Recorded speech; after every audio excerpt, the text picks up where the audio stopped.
Tu lembra da outra pergunta? Lembro. Tá. De fato, esse triângulo Paquistão, China, Índia é um ponto de tensão, porque são 3 potências nucleares. E isso é algo muito diferente. Eu queria também dizer isso. Na Índia, metade dos analistas de relações internacionais é especialista em guerra nuclear. Assim, você participa de uma discussão e você fala, mano, aqui todo mundo... Porque para eles é muito real, né? A Índia está no meio de uma situação super tensa. A última guerra entre Índia e Paquistão aconteceu em 1999. O Narendra Modi, que esteve nessa conferência de Nova Delhi, anteontem foi para a região de fronteira da Índia com a China para inaugurar um túnel que é super perto de uma região que é contestada, essencialmente. A China diz isso é meu e a China também. Porque a China invadiu a Índia nos anos 60. Isso foi um trauma grande para os indianos, porque naquela época a Índia ainda estava profundamente influenciado pelo pensamento do Gandhi, que era ultra pacifista, dizendo a gente consegue eliminar o conflito das relações internacionais. Então a gente vai investir praticamente nada na nossa defesa. E aí a China olhou isso e falou, é uma grande oportunidade assim, para conquistar aí um território importante. A China invadiu o Tibete e anexou nos anos 50, que era uma região justamente para minimizar a tensão entre a China e a Índia, uma espécie de Uruguai entre Brasil e Argentina, né? Um estado tampão, de certa forma. Assim, a China foi lá, anexou e invadiu e pegou parte de um território que tradicionalmente tem sido indiano. Assim, uma contestação sobre a interpretação de uma fronteira foi traçada pelos ingleses na época. Mas os indianos permanentemente falam sobre questões muito concretas de ameaças à segurança nacional, sobre cenário de guerra contra a China, sobre cenário de guerra contra o Paquistão. E o Paquistão é um grande, talvez o maior aliado da China. E se eu tivesse que hoje dizer quem é o país mais pró-China do mundo, é provavelmente o Paquistão, que recebe grandes quantidades de apoio financeiro. A China está construindo um porto gigante no sul do Paquistão, mas que tem uma relação ultra tensa com a Índia. E que isso é o grande problema do Paquistão. O Paquistão nunca superou essa fase de dizer nós somos o anti-Índia. Mas isso é uma postura antagônica, mas não quer dizer quem é você, qual a sua identidade nacional. Você não pode dizer, eu sou paquistanês, o que significa ser paquistanês? Que eu sou anti-Índia.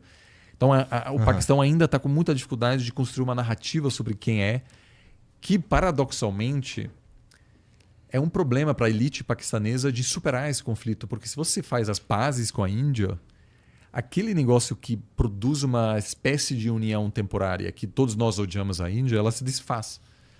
Então a elite paquistanesa não quer avançar nesse processo porque há movimentos separatistas no Paquistão, etc. Então isso é um cenário meio... Eu diria que é preocupante porque o apoio chinês ao Paquistão é visto como uma provocação por parte da Índia. E eu acho que passando um tempo em Nova Delhi é muito importante porque aqui a gente fala disso uma vez por ano. Quando a gente fala sobre isso? Quando dá merda, entendeu? Acontece uma coisa. Aí todo mundo de repente, o que está acontecendo lá? Mas a gente precisa ir acompanhando também para antecipar certas coisas que podem acontecer. E pouca gente faz, em parte porque assim, olha que eu viajo bastante, mas eu agora durante a pandemia não fui para a Índia. Aí teve o filho, a gente teve filho e a gente passou 3 anos sem viajar para a Índia. E eu falei, não, eu vou para a Alemanha, aí eu saio da Alemanha, vou para a Índia, eu vou pousar e 2 horas depois tem a primeira reunião lá com um político indiano. Cara, eu cancelei as reuniões no primeiro dia e meio, que estava exausto, colapsado totalmente, porque eu não tenho mais 30 anos, entendeu? Então, assim, fuso horário totalmente diferente. Porque quando eu estava em Munique, eu fiquei no fuso brasileiro, que é o quê? Você dorme às 2 da madrugada, acorda, sei lá, 8 horas da manhã. Então você meio que não tem mudança de fuso. Aí, de repente, você vai para o fuso indiano, que é uma diferença entre Brasil e Índia de 8 horas e meia. Então não dá mais para fingir. Você não pode, tipo, dormir às 8 da manhã e acordar às 3 da tarde. Não tem. Então, cara, eu no segundo dia da conferência eu tive que apresentar, tive uma apresentação. E assim, eu tomei assim 1,5 litro de café para tipo estar lá minimamente ok. Então assim, foi difícil. Então assim, essas viagens são puxadas assim, né? E a gente precisa estar lá presente com frequência. Você não pode viajar cada 2 anos para a Índia. Você precisa participar de eventos, né? Tá lá. E eu acho que a nossa maior... vida deve ser bem interessante, né, cara? Ah, sobre o que tu falou nesse foi dia? sobre BRICS. E foi um painel que eu acho que inclusive tá online. Assim, foi um encontro sobre o futuro do grupo BRICS depois da expansão. Então, os indianos convidaram uma pessoa de cada país para falar, e agora, gente? Porque o BRICS eram 5 países, aí a China queria muito convidar novos integrantes. Então convidou a Argentina, que declinou, porque convidou quando o Fernandes ainda é presidente e o Milei ganhou e falou, não quero BRICS. Arábia Saudita, que ainda não decidiu, Emirados Árabes, Etiópia, Irã, Egito. E todos esses outros se juntaram ao grupo que agora tem um número muito maior, é um bicho bem diferente. E foi muito interessante para mim porque teve lá um acadêmico iraniano, teve uma pesquisadora dos Emirados, para falar, olha, o que a gente vai fazer agora nesse novo cenário? Vai ter uma cúpula do BRICS, que o Lula vai participar, aliás, em outubro na Rússia. Então foi meio que para iniciar essa discussão sobre o que isso significa, e eu tive que dizer, o Brasil foi contra a expansão.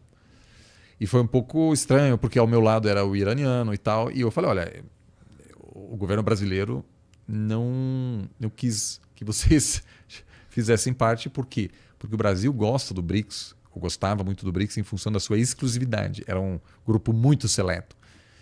Mas com qualquer coisa ultra seleta, muito exclusivo, se você expande, ele se torna menos exclusivo. Claro. E hoje ser membro do BRICS já não é o que era antes, porque agora tem países de todo tipo, né?